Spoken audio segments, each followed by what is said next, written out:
पपॉन, तो पहली बार आपने असमीज में कब गाया, कौन सी उम्र में? विदाउट रिलीजिंग एन एल्बम आपने कब ये रियलाइज किया कि ये गाना बड़ा अच्छा है, ये या कुछ कंपोज किया हो? कंपोज तो काफ़ी बचपन से कुछ किया था स्कूल में। Do you remember that first song you composed in Assamese? Actually class 7th के आसपास, मैं भूल गया हूँ, एक मैंने काफ़ी दर्द भरा एक कुछ लिखा था हिंदी में। लड़की का नाम क्या था? एक गीतांजलि भी थी। काफ़ी डार्क सा था, एक पोएम कुछ शायद लिखा, उसको धुन भी बनाया था, भूल भी चुका हूँ, but I think that was when I actually thought and I composed and I played in front of my friends and ऐसा हुआ था। लेकिन आप में हुनर जो है, आपके रगों में जो है वो दौड़ता है। अब इसे आप अपने माता पिता का आशीर्वाद कहें या उनकी लेगेसी कहें कि जब आपकी पहली एल्बम आई तो आपको इतना प्यार मिला, इतना ज़्यादा सराहा गया, you were on the top of the world, how did you feel that?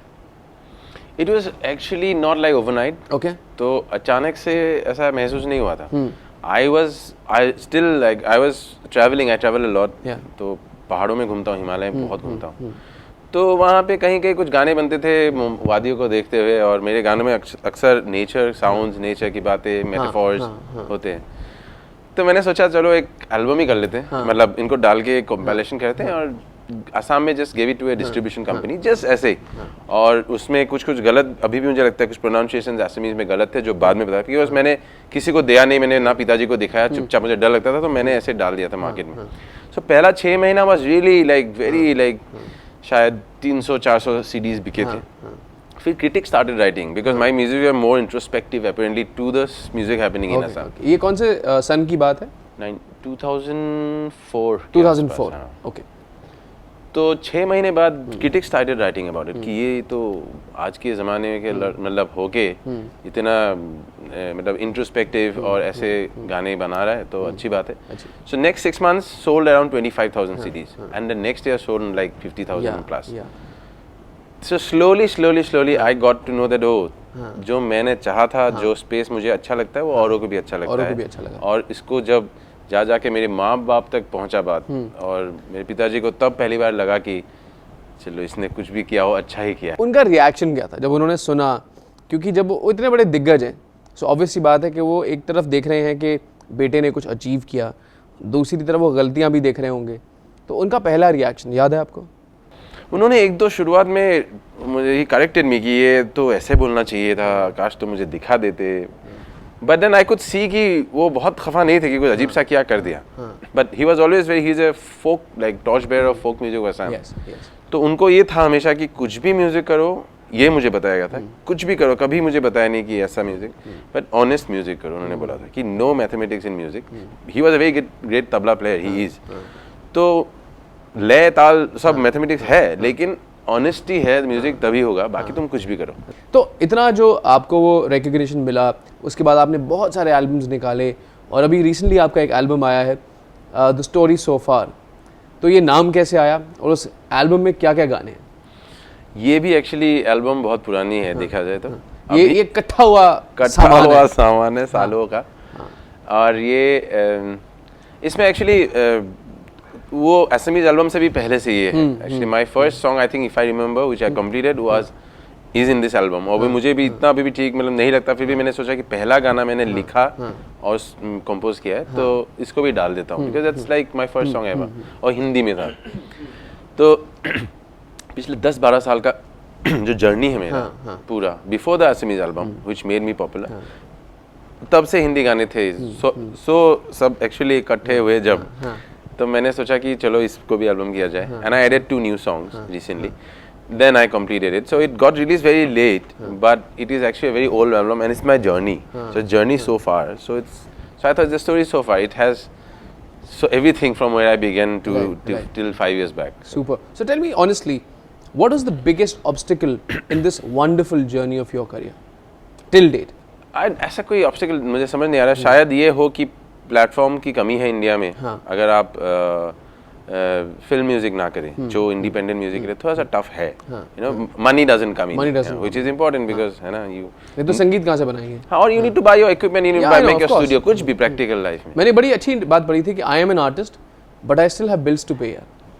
बस बिल्कुल, मुझे भी भूख लगती है। मुझे भी भूख लगती है। तो या सो बेसिकली वो था। और ऑब्स्टेकल तो शायद मैं बहुत पार्टी करना अच्छा लगता है मुझे, वो भी ऑब्स्टेकल था। एल्बम लेट हो गया पार्टी करते में, मतलब घूमते घामते पहाड़ों में इधर उधर भटकते। I was patient enough, I knew कि कोई जल्दी नहीं है, खुश हो, जो करना दिल से करना। हाँ, अच्छे दोस्त है, जिंदगी ठीक है, मतलब गाने करते रहते, कभी ना कभी कुछ हो जाए, इतना मतलब गाने करने की इच्छा थी।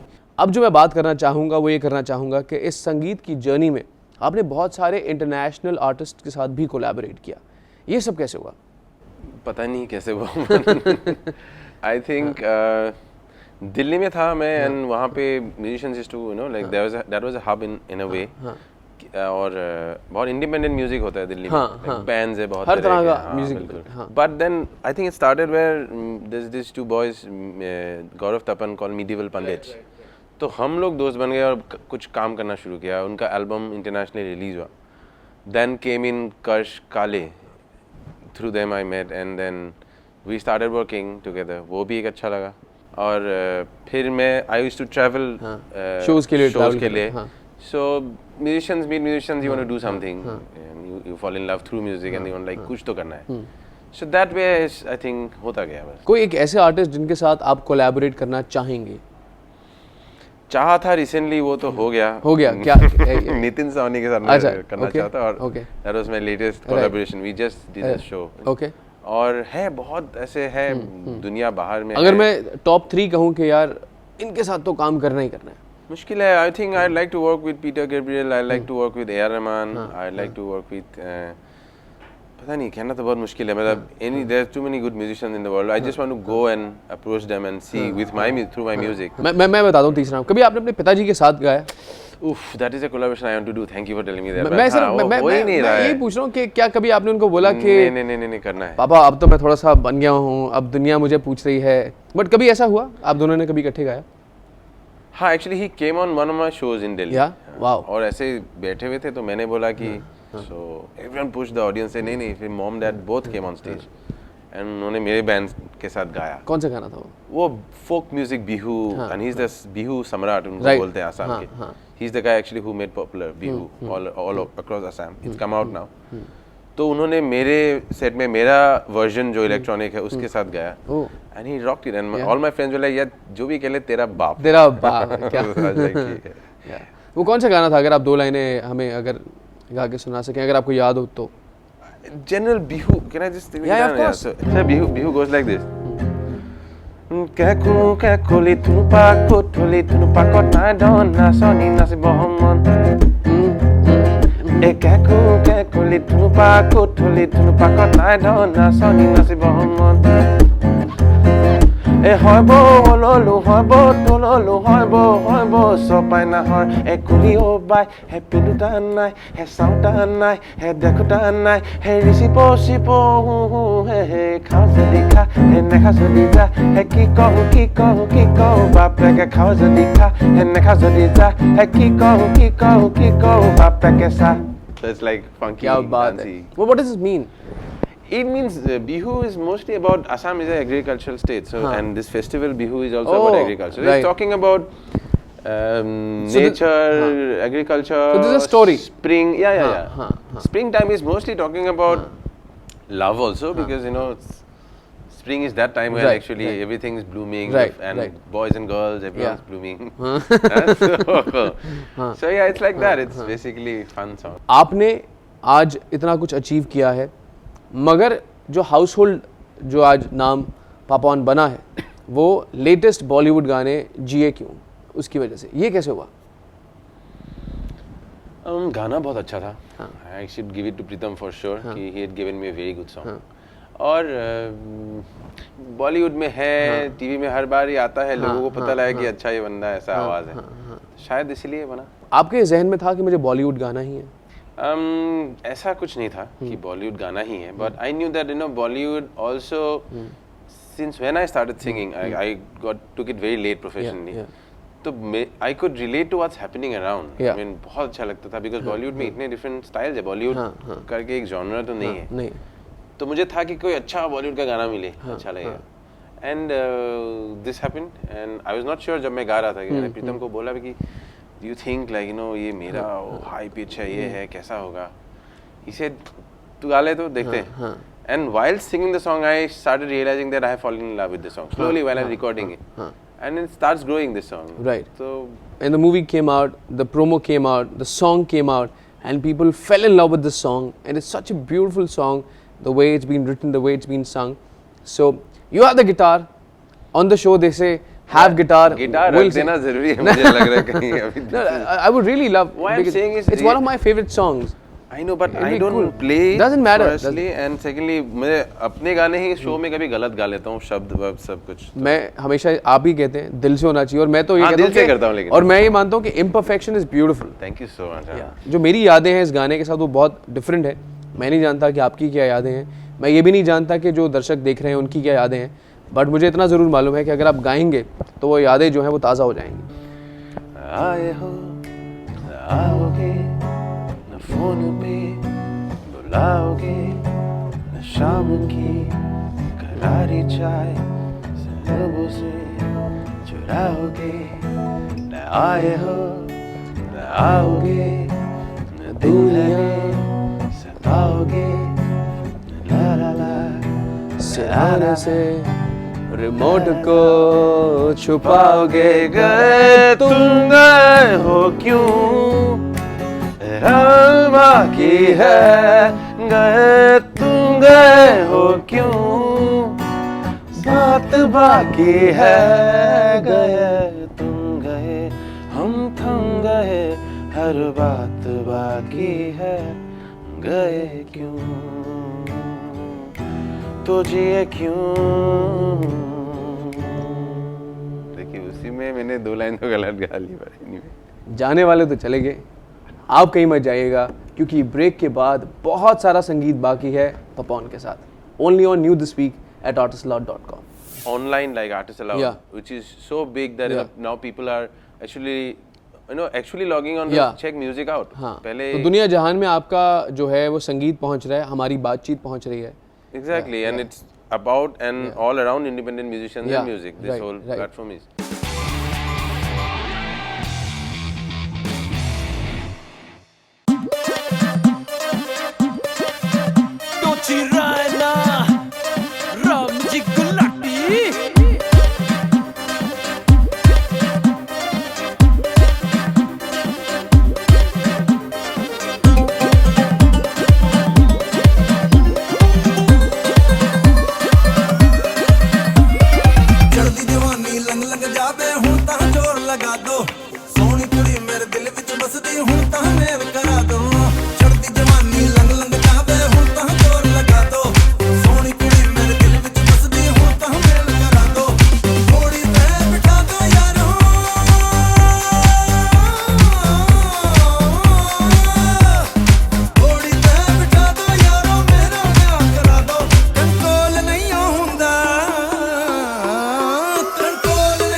Welcome back to new this week on ArtistAloud.com, the sound of independence. अच्छा एक बात बताएं कि आपने जब अपनी पहली एल्बम रिलीज़ करी, आपने खुद कहा कि उसको पॉपुलर होने में समय लगा. आई थिंक वो उस ईरा में निकली जब इंडिपेंडेंट म्यूज़िक सीन जो था बिल्कुल ही ठंडा था, जिसे कहेंगे दिल्ली की भाषा में. तो आज के हिसाब से आपके लिए इंडिपेंडेंट म्यूज़िक सीन क्या है? सीन कैसा है? As a musician, what do you feel? Do you think things have improved? Much, and it's really, that's why we are sitting talking in Artist Aloud. I mean, that's why there's a new this week, Right. which is, independent totally, and we, I think, I'm sure we have people watching and looking forward. Millions of people. आवाज दो इनको. Bas. So, yeah, so we're looking forward to, and people are looking forward to listening to various different styles, artists from all over India. India is such a big place, and there's so much of variety. Right. So I think scene is very good now. Online like ArtistAloud, which is so big that now people are actually actually logging on to check music out. हाँ, पहले तो दुनिया जहान में आपका जो है वो संगीत पहुंच रहा है, हमारी बातचीत पहुंच रही है. Exactly, and it's about and all around independent musicians and music. This whole platform is. I'm happy. I'm glad that I have come when it's good times actually that way for independent music also. Right. तो आपने इस independent music scene में इतने सारे गाने निकाले. अभी एक और गाना है जिया जो आपका आया है. तो ये आपने लिखा? नहीं, ये मेरे दोस्त ने लिखा, नीरज ने लिखा है. हाँ. ऐसे बनाया और मैंने इसको फ्री डाउनलोड पे अपने साइट पे दे दिया है, www.papon.in. So it's great that I had put it because I was fed up of waiting for a label to sign me up or release my album. But डाला था और now it's big. I think people are actually coming online and looking around for independent music. तो ये जो जिया है, ये इस गाने की क्या कहानी है? ये जिया बैठो जाए एक्चुअली. जिया बैठ जाए ऐसा कि तुम जा रहे हो आज और बारिश हो रहा है, आज मत चले जाओ. आज बहुत सब कुछ काला ऑलरेडी ऊपर है, नीचे मत काला करो. चले मत जाओ, बहुत दुख है. जा रहे हो तो मुझे साथ ले जाओ. It's like that kind of a song, but it's very that space, fully new sound, electronic, full on. But singing wise, it's very Indian. It's quite ironic कि इस समय बाहर बारिश हो रही है और आप यहाँ बैठे हुए हैं, मैं आपसे बातें कर रहा हूँ. हम सब, मैं और जो लोग इस समय देख रहे हैं, वो आपका म्यूज़िक एंजॉय कर रहे हैं. और मुझे मालूम है अब आप जाने के लिए कहेंगे कि मुझे जाना है, मेरी फ़्लाइट है, और मैं यही कहूँगा कि मेरा जिया बैठ रहा है, हमारे दर्शकों का जिया बैठ रहा है कि मत जाओ. तो लेकिन आप कहेंगे नहीं मुझे जाना है. तो मेरी सिर्फ ये रिक्वेस्ट है, जाते जाते आप एक गाना ज़रूर गाइएगा ताकि जो ये गाना है और ये जो यादें हैं हम अपने जिया में बसा लें इसको. Right. Thank you Papon, thank you for being on the show. Thank you so much. Thank you.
You look beautiful by the day. Thank you. Thanks for pulling my leg, but I don't care.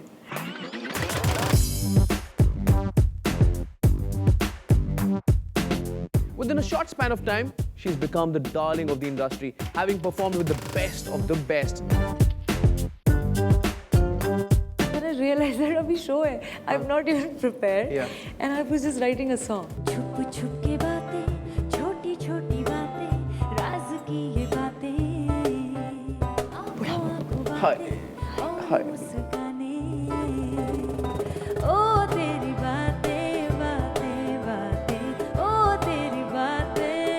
So there was Gulzar Saab sitting, Yash Chopra ji, and Rahman Saab recording me. Darjeeling से dance करती, पतीली से romance करती, एक प्याली चाय पकड़ा दूँ तो झट से मान जाए सैया. Hi, this is Neeti Mohan. Catch me at 4 p.m. this Monday on New This Week on ArtistAloud.com, where it's music first.